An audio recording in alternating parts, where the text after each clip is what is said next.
Hello and welcome to the official SDFC Podcast. I'm Kelvin here with Sal for our CONCACAF Champions Cup episode. Sal, it's good to be back. Yeah, nice to be back. Looking forward to this season.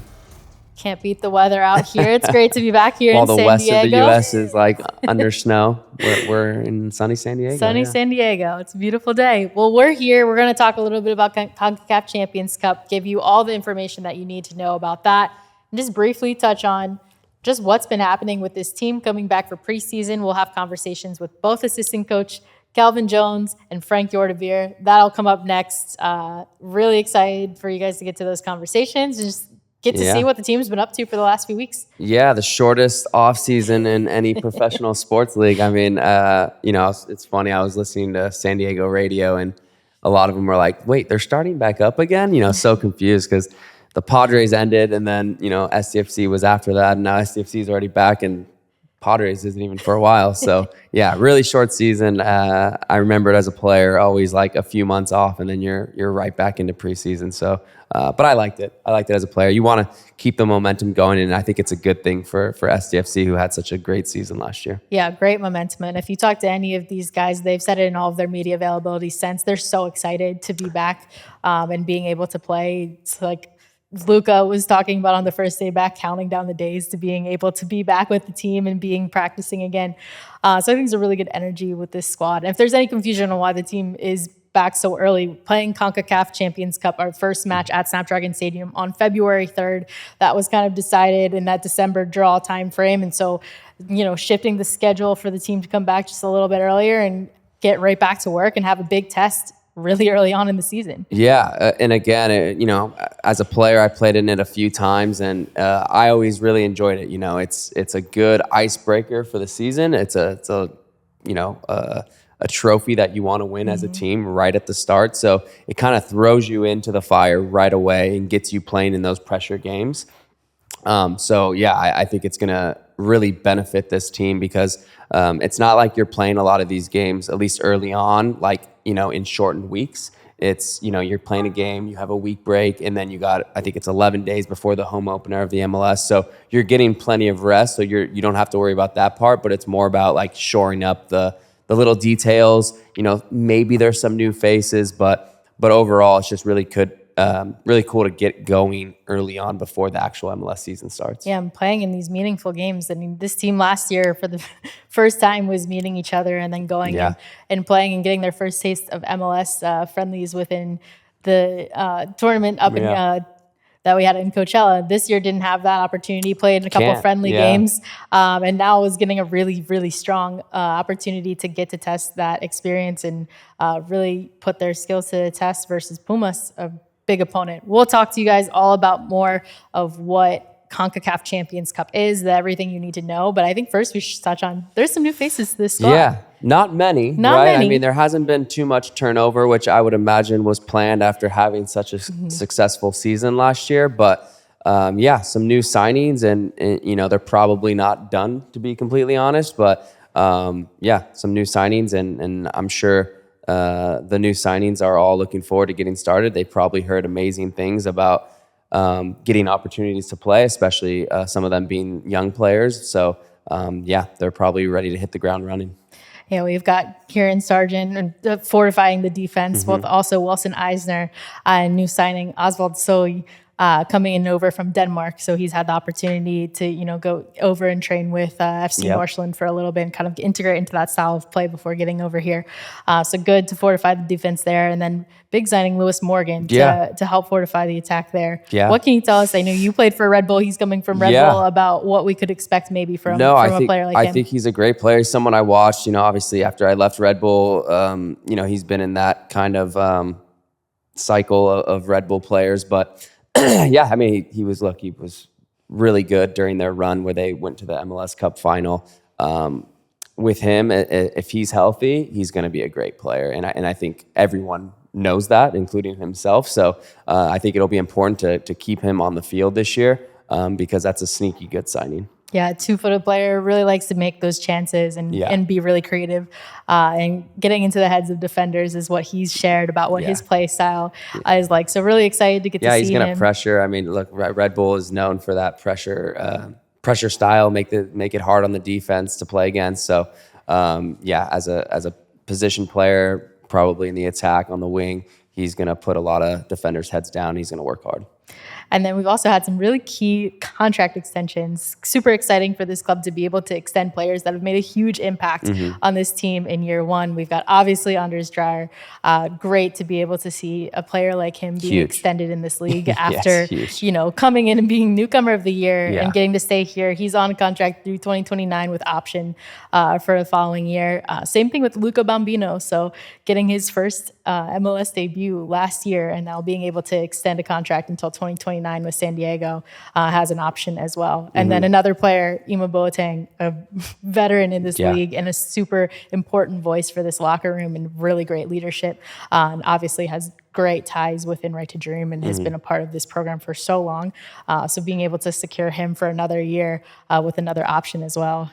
And then Mikey. Yeah, getting to extend Mikey on a multi-year deal. Yeah, all three players, including the head coach. I mean, they're huge, right? I mean, you got so much probably interest coming for Anders Bambino. You've heard all the probably interest as a young 18-year-old playing as many games as he did in the MLS and performing in all of those games, being that consistent at a young age. All you hear is how hard he works and the type of player that he is. And then obviously we spoke about Boateng and his leadership within the locker room and how key that is. And then the piece that puts it all together, and that's Mikey. And so I think keeping together those core players, and I'm sure there'll be others as the season goes on, keeping those four players is super important. Super important to keep the consistency, to keep the locker room, to keep the culture, to keep the game model, all these things that make SDFC. They addressed it in this offseason, extending these guys. Really exciting and incredibly well-deserved for all of those parties mentioned. Yeah. We'll get to see them all in action very soon.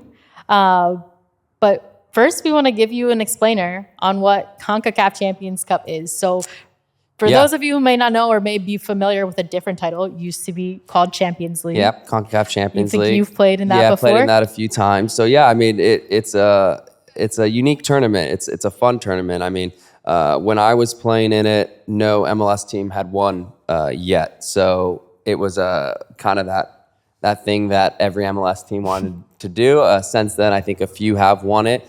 But yeah, it's just a unique tournament where as a player, you get to experience things that, when you travel around to the U.S. for most of these games, at times we had to go to, Honduras or Costa Rica for some games. And so all these were good experiences just in life in general, which I really enjoyed. And now obviously the format's a little bit different. I think there's 27 teams, 5 have a first round bye. There's the other remaining 22 play a home and away series with the away goal rule. So, for example, if you win 1-0 at home, and you lose 1-2 away, you would go on because you had the away goal. So, ties go to the away team or the away goal. And with the home and away matchups, the score is an aggregate score of the two matches that are played. Combined. And so the winner from that will advance. That is for the first 4 rounds. And then the final is actually a single elimination game held between the two teams that advance through this format. So I think it's really exciting. There's going to be 7 MLS teams competing in that first round. That includes 22 teams. That includes FC Cincinnati, LAFC, LA Galaxy, Vancouver, Nashville, and Philadelphia, as well as obviously San Diego FC. And, playing in all of these areas, like you mentioned, this CONCACAF tournament is the tournament for North America, Central America, as well as the Caribbean. So there's teams across many different regions that I think a lot of these players are going to extremely appreciate the opportunity to play in these different regions and get that experience. Yeah. We're obviously playing in Mexico City, but the team that will compete after that round is in Toluca. So yeah, a lot of opportunity there. Yeah, it's going to be, it is interesting. I mean, it's something that, again, as a player, I love to do it because you just get that season started off in the right note and you get all the little kinks out to begin the season. So, they're probably excited really excited to play it. The reigning champion of this tournament is Cruz Azul. They won for the 7th time, which is a record, or ties the record for most wins in this tournament since the inception over 60 years ago. And 3 MLS teams in the history of this league have won. So that is Seattle, LA Galaxy, and DC. And the 7 teams that we previously mentioned that are playing in the first round will also then potentially meet the 2 teams that have already qualified through MLS Cup and Leagues Cup titles. That is Seattle and Miami, that are already slated to be playing in that round of 16. It's such a cool accomplishment that SDFC in their second year is already, involved in this tournament. I don't know. I'm not a history buff with this tournament, but I don't know how many teams in their second year was already a part of it. So, credit again, off that first season, allowed SDFC to get in such a fun tournament and an important tournament. And we'll talk to Frank and to Kelvin a little bit about what this tournament means. They give a preview of, this designation is kind of sitting on their board still from last year of making this tournament their milestone wall. So it's definitely something that this team has their eyes on. And, looking at the opponent, we're playing Pumas, who is now well into their season. They're going to be playing 4 games by the time we will meet them on this Tuesday. What can you say about Pumas? Yeah, they're part of that Big Four in Mexico. They're a huge club in Mexico City, and I can imagine that it's going to be super important for SDFC's style of play to show up, right, and to really. I don't have that concern so much at home. I think they're going to put them on their heels. They're going to be able to establish the play. But I've been a part of teams that when you do go play in Mexico, it just feels like a different environment. But I will say, which is a big but, is SDFC all last season was just road warriors. And so if there's any team that I would have faith in to bring their style of play, to bring their game model to a different country, it would be SDFC. And so I'm looking forward to that game especially. You mentioned earlier that the away goal rule will be in effect. So that's something that's super important to note, that keeping a shutout at home is very important for when you go on the road, to make sure that you're not kind of backed into a corner there with that rule. Huge. Because, you look at it where if you're able to get that win at home and keep a shutout, and then you are able to score there, then in the back of your head, hey, say you win 1-0. Now or at home you win 1-0. Now on the road, if you get an early goal, the other team has to score 3, to come back. And so that's a tough thing to have to deal with, right? Mentally, is that if you're able to score on the road, that'll be huge. And then vice versa, if you're able to keep that shutout, like you mentioned, is huge. This will be a huge opportunity for this team. February 3rd at kickoff is at 8 p.m.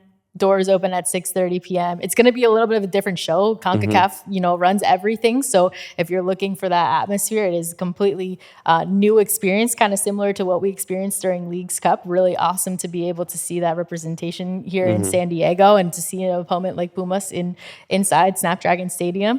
And then obviously, I think we're just so excited for February 21st for the home opener, for the start of MLS play here. We'll be hosting Montreal, a new opponent for San Diego FC as well. So really excited to also then, bring back that Snapdragon Stadium atmosphere that we all know and love from last year. Yeah, let's keep it going. Let's keep that momentum going. As a fan, there's nothing better than this. The season's already starting February 3rd.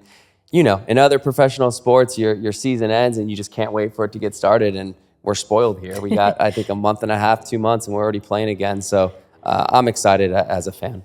Me too. Well, I can't wait to get to these conversations with Kelvin and Frank. They will give us so much more insight on what we can expect. But thanks, Sal. Let's get to it. As the official specialty insurance partner of San Diego FC, Palomar offers standalone earthquake insurance that protects property and peace of mind.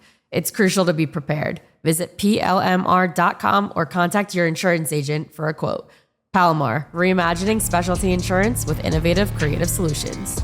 All right, we are joined by both of our assistant coaches, Kelvin Jones and Frank Hjortebjerg. Frank, Kelvin, welcome back to the pod. Thank you. Good to be back. It's our first time having both of you on the set at the same time. This is very exciting. Yeah. Let's see. Yeah, we'll see how this goes. First, I want to shout out, if you're watching the visual version of this podcast, we do have a birthday hat here. It is Kelvin's birthday, so we want to wish him a very happy birthday. Won't make him wear the hat, but 35? Good to shout out. I wish. I was telling these guys, I wish I was 35. I had a decent ankle and 2 good knees. But we're getting up to 44 today. 44. Yeah. Congrats. Happy birthday. I made it. Thank you. Thank you. Well, welcome back. This is our first episode back of the new year. So first I want to just ask you, how was the very short off season for both of you? What was your favorite thing that you did? We went back east. Went back to Columbus and then home to Virginia. So got to see some friends, some family, and attend a wedding of a former colleague. So it was always good to see friends and family, but traveling from the other side of the country is different. You almost need a vacation from the vacation, but it was good to get back. We went back to Denmark and were there for 3 weeks, I believe. Good to see friends and family again. I haven't been back since we started here, so it's been a year. Spent some time on the beach as well, but a kind of different beach environment compared to here. But it was very nice as well. So. Spoiled a little bit with the San Diego beaches now. Yeah. Weather's just a little bit nicer here right now than other places. So, Yeah. And there's definitely different. Yes. So how has it been, getting back, having kind of a shorter preseason? Give us a little bit of insight on what the last few weeks have looked like from on the pitch. Yeah, I think, one, it's good to be back. Short preseason, shorter than we expected and than we wanted. But I think this is what we enjoyed doing the most, and being back on the field and seeing the guys and being back around with the staff. It's been good. And I would say through the talks that we've had, especially that first week, it was fun to get back. It's great to see the level at which the guys have come this year versus last year, when you've got a year under your belt of the system and the style of play, and guys are comfortable at it rather than jumping in it brand new last year and it takes some time to get in. It's almost as if we picked up where we've left off, and it's good to see that they have the opportunity to start to evolve in the way that we want to play rather than start it all over and starting to teach it. So it's been good. Yeah, and a very different preseason compared to last preseason, which was quite unique, obviously. And everyone was new, and everyone had to get on board and be on the same page. Now we have some knowledge within the room, and we have more teachers of the style of play and how we do things, and which we need, because we are trying to accelerate it a little bit because of this short period before it really kicks off. But it's been good.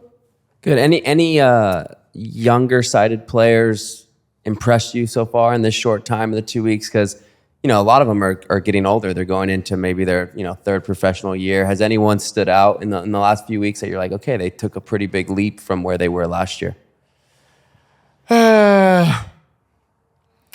I would say it's clear to see that guys like Bombino, Ian Pilcher, Manu Dua, these guys who also played a lot, they come in here with a bigger sense of confidence and believe in what they do, what we do, which leads back to what I was speaking about before, that now they actually feel comfortable teaching the totally fresh guys about this things that we try to do. So that's been good for the environment also, that we now have different levels of knowledge and playing time. But all of these young guys are very good at chipping in with these things, I feel like. You mentioned it. Yeah, this time last year, the team was just kind of getting to know each other. Everyone was making their introductions and learning the style of play. Now you've kind of taken care of, for the most part of the team, learning the style of play, integrating that for the full course of the year. And you're in a much different position. What does that look like for you all, being able to now advance on that and being able to kind of take that to the next level? Yeah, I think for us, it's, again, like Frankie said, it's great to come into the preseason with a greater depth of knowledge of what we're trying to do, and everybody's got that year of experience with it as well. But the rest of the league also now has that year of experience as well. It's not new to them to try to figure out how we play. So we also know it's important to keep our identity in the way that we want to play, but we also know that teams are going to adapt. So we have to figure out ways that we can find small margins to continue to grow and to evolve. And like I said, I think coming into the preseason with a much higher level, we're able to address some of these things sooner rather than later. Obviously, much sooner than we want with the Champions Cup, but we also know that it is what it is. But we're excited to continue to see where we can go. Yeah, I had a question because last year, the milestone wall, for example, that was something that, if you do all the right things, it'll lead us ultimately to where we want to be, right? Is that still the mindset going in? Are you guys projecting your goals long term, or is it still just day by day? These are what we want. Like, is the milestone wall brand new this year? Is it ready to go or what? Yeah, it's all fresh. It's all fresh. It's been cleaned up. We have a milestone about winning the conference semifinal from last year, and we have the CONCACAF Champions Cup milestone in there still. So it's not totally fresh like it was last year, but we'll continue to do that. What we'll add this year is also speaks to our development as a team and as a squad is milestones about streaks, about consistency. Because we felt like we took a good leap and were able to put many decent performances together. But now we want to really be consistent with them within each individual game. So not having too many periods where we feel like we lose our identity or lose our game model. And also looking at multiple games, and we're able to keep it very consistent at a high level. So we will add that to that milestone wall, which speaks into kind of where we want the team to start develop, in which path we want them to develop in. You have some new guys that have been integrated into this squad, a couple of new additions to this team. And we talked to them a little bit, and the message that they have is very strong when they've come in here and feeling like the culture, even though it is a young team, it doesn't feel like a young team. Like Lewis Morgan mentioned, he's like, I've been around a lot of clubs. This is the club that feels like the culture is just lived day in and day out. What does that mean to you to know like you're part of building a culture that has sustained throughout that year and is so permanent in just the first year to new people coming in? Yeah, I think, speaking to me personally, I think you have an idea and you come into the season beginning of last year, and we've got all these words and all these sayings, and everyone's like, yeah, the culture. You're like, yeah, it sounds great, but every team's saying everyone that, right? does it. But then to be in the environment and to live it every day, and it's always about the culture and the people. A lot of these guys come in and say it feels like such a family already, and I love that because the reality is we spend probably more time with each other than we do our families. It's the nature of sports, and to be able to say that this is an extension of your family, or you feel that comfortable, or you're able to say that this is a family, is great, because then everybody's able to be comfortable enough to perform at their best, and they have all the support that they can or need to be able to relax and to perform and to go out and play, which I love. So to hear that from new guys is a testament to not just the technical staff, but all the support staff in every department in here, and how much we connect and everyone connects with the human being before the soccer player. And it is really crucial for what we do, because first and foremost, we are building culture and we are developing human beings. And then football is a tool to do that. But when you're part of this project and this organization, you gotta build the culture first, and you gotta take care of that every day. And we shouldn't be speaking on behalf of Mikey or Tyler, but now I might be doing it a little bit anyway. But one of their main jobs is to make sure that the culture is taken care of and it is aligned with the rest of the organization. So it is really, really crucial. And then, of course, it is also because we believe that if you have that in place and you develop that, then you have a better chance of winning football, short-term, long-term, obviously. But it has to be top of mind for all of us every day. I think that's probably got to help too. And you'll get into situations where, the team has to report back earlier than they think. And everyone seems, across the board, at least what they're saying publicly, is very excited to be here. The energy is very strong to move to that first match in a new tournament, CONCACAF. We've been talking a little bit about CONCACAF and just what that is and what that means globally. But for you two, what is kind of your experience with that, and what are you looking forward to out of the opportunity for this tournament? Zero. Zero. Obviously, being in Columbus, they've made their run, and being a part of that from the outside looking in, it's neat. It's cool. It's a competition. It's a tournament that you try to go out and to win. So, as a fan / employee at that time, it's exciting. It's the biggest event, the biggest tournament within the federation. So it's exciting, and part of our mantras is we want to be able to compete like beasts. And you look at a lot of leagues around, especially youth leagues, you don't really get a chance to compete for something until the end of the season. So to be able to compete for something right at the beginning of the season gives an extra excitement, a stimulus to what can be sometimes a long season. So to be able to start the season with a little bit of a competition is exciting, especially with this CONCACAF, and you're playing opponents that you wouldn't normally play. So it's always exciting to be able to play and hopefully advance and to see how our brand of football can compete with the best in the federation. Yeah, I have zero experience also, and also working in Europe, I unfortunately haven't not had the experience of going to play in these continental tournaments. So I'm very excited about it. You look at a team like Pumas; they're 3 games into their season, about to be 4 by the time that we do play them on Tuesday. What can you tell us about Pumas and what you're doing? I know not preparing. You can't tell us specifically about exactly what you're doing, but what can you tell us about what the preparation looks like for this team to get ready for that first real opponent match? Yeah, I think first of all, everyone's really excited that obviously we could have always spent more time. Coaches could also always spend a week more to fine-tuning the last details. But everyone also, as a players, then they know that it will be so exciting and a different feeling than a preseason game. So everyone's excited about that. And we have the good fortune that we start at home also in our own stadium, which will be very nice. And it could potentially be 2 quite different games just because of the different environments. I've heard a lot about Mexico City, both the city and also playing there, playing away. And it's a different type of task that we'll have to adapt to. And Pumas is a strong opponent. And like you said, they're already in season, so already up and running. And hopefully we can match that tempo from the beginning. Short or long preseason, no matter that case.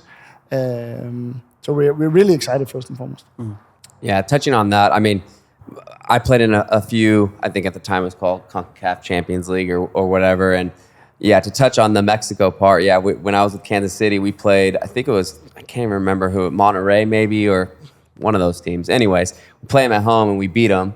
And then we go down to their place and it was like, it was just a completely different team. I don't know if it was us that just played terribly or them getting, into it with the fans or what, but I think we ended up losing like 5-1 that game and we were out pretty quick. But just as a fan too, I think it's pretty cool to be able to see, your team get to play against teams from Mexico in a non-friendly environment, right? And also get to play Central American teams. And so I always enjoyed it as a player, especially coming in. I was always a type that just wanted to play meaningful games right away, right? Play for things. And I also felt like it prepared us a little bit going into the MLS season. You work out those first few game kinks a little bit, and then you kind of start fresh. So I like that. Yeah, and hopefully I have a bit more luck than you did. No. I think with the style of play and the game model that SDFC has, I think they'll be able to control the ball a little bit better in a tough environment. So.